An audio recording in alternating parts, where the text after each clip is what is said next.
Dans cette vidéo, nous allons aborder les différents titres de séjour vie privée et familiale.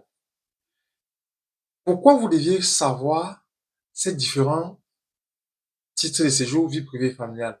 Ça vous permet tout simplement de vous projeter, de savoir si vous remplissez les conditions d'obtention de ce type de titre de séjour. C'est très simple. Donc, nous allons aborder tout ceci dans cette vidéo avec les conditions au préalable à remplir pour pouvoir l'obtenir. C'est la raison pour laquelle je te conseille de la regarder jusqu'à la fin. Si toi qui me regardes, si c'est la première fois que tu me regardes sur cette chaîne, moi c'est Patrice. Ici, nous parlons immigration, intégration sociale et entrepreneuriat. Si l'une de nos thématiques t'intéresse, alors n'hésite pas à t'abonner à notre chaîne et surtout d'activer la cloche de notification pour ne manquer aucune de nos vidéos. Chaque étranger ici en France doit connaître les différents titres de séjour avec mention vie privée et familiale.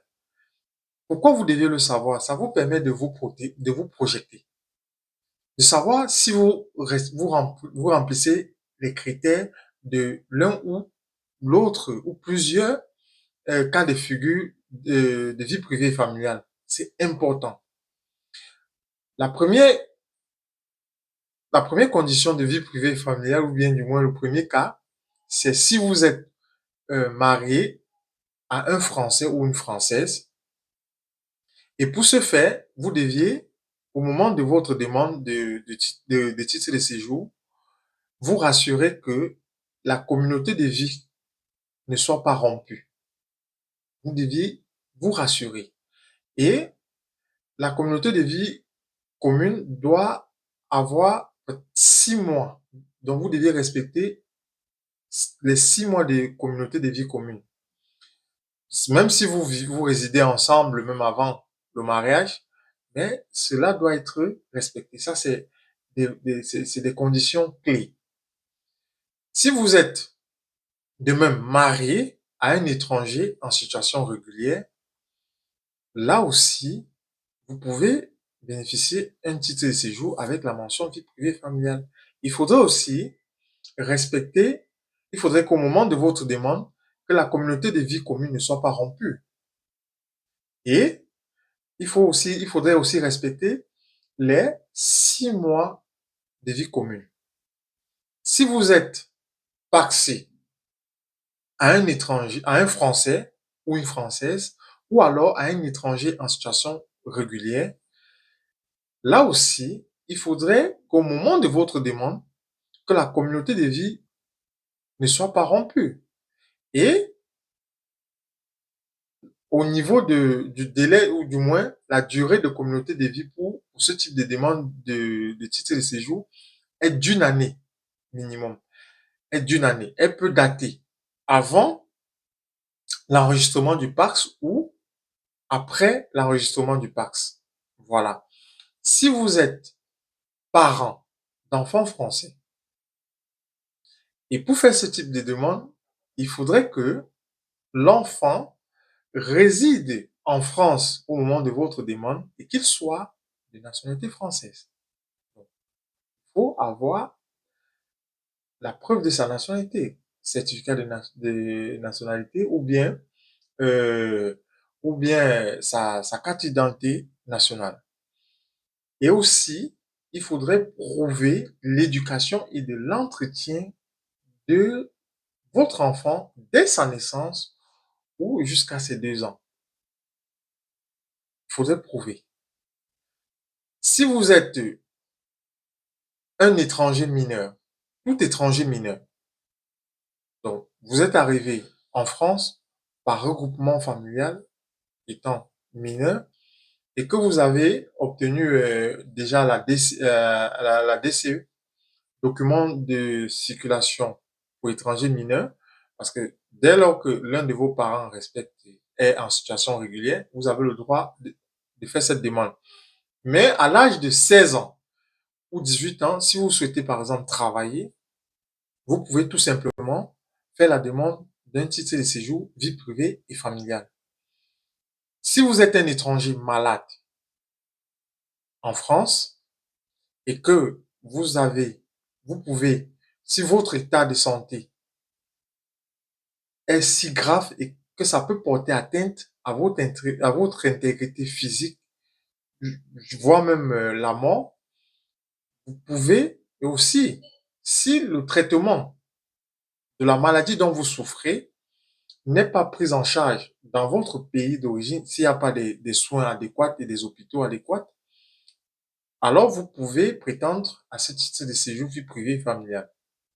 Si vous êtes un étranger, si vous êtes un étranger mineur isolé, vous êtes arrivé ici en France, parce que il y a pas mal de cas comme ça, vous êtes arrivé ici en France à l'âge moins de 16 ans, vous avez été pris en charge par l'ASE, l'aide sociale à l'enfance, et que vous avez suivi votre processus, votre cursus peut-être scolaire de formation, et vous avez été sage, et que vous avez eu des retours favorables de votre assistante qui vous suit, vous pouvez prétendre à ce titre de séjour vie privée et familiale. Si vous êtes, si vous bénéficiez, pardon, d'une rente d'accident, là aussi, vous pouvez bénéficier de ce titre de séjour avec la mention vie privée et familiale. Si vous pouvez prouver des attaches, dont l'attache familiale fort ici, des liens ici en France, et là, nous entrons dans le cas de la circulaire Valls.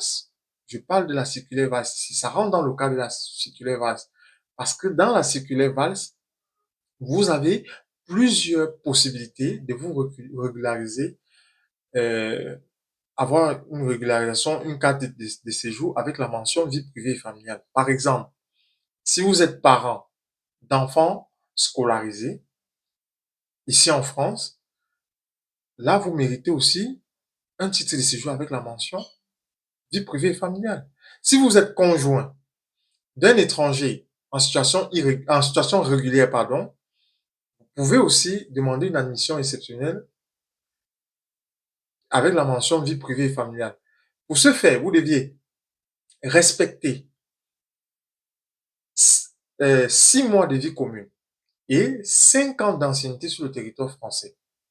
En ce qui concerne l'enfant scolarisé, il faudrait que l'enfant soit scolarisé minimum 3 ans dès l'école maternelle. Parce que l'école ici commence à 3 ans. L'enfant va à l'école à partir de 3 ans et il faut compter 3 ans de scolarisation.